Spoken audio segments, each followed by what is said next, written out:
This is an example of what happens when you don't leave enough headspace.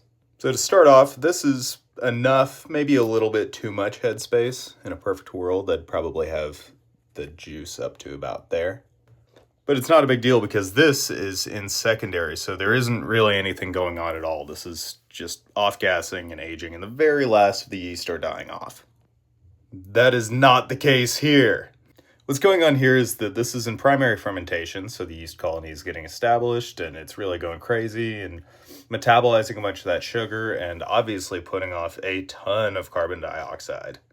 So much so that these bubbles fill up the space, also known as the headspace, and get up into here where they start to leak out, and then they get up into the airlock.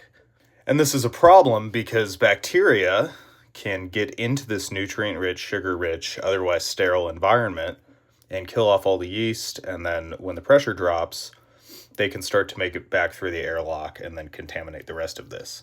Now, because this is early in primary, I think we're at about 48 hours right now, I'm really not concerned with this, but if this was later in primary, this could potentially be an issue. Now, if you're dealing with this right now, which is probably why you looked up this video, we are going to show you what to do if you find yourself in this situation. I have a spray bottle of Star San, which is going to be my best friend. And so we're going to start by just cleaning all of this up as best we can. I know better, I should have started from going top to bottom. And this step isn't the most important, but cleanliness, I think, is never a bad thing. But definitely around anywhere that could be an opening in the system, we want to get that really, really clean. Now really we have two options here. We could insert some tubing and just throw it in here, and you can watch that carbon dioxide push its way through. Or we could clean this and put this nastiness back on. This is great if you don't have random tubing and other vessels lying around. Or our third option, because I struggle with basic arithmetic, is to just not have any of this and just take that off and maybe put this in a tinfoil pan and just kind of let it foam over.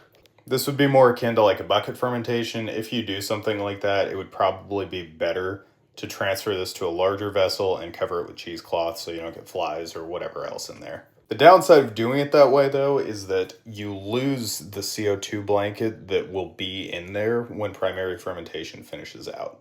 And that CO2 blanket keeps it from oxidizing. I imagine it as it being like an invisible cap.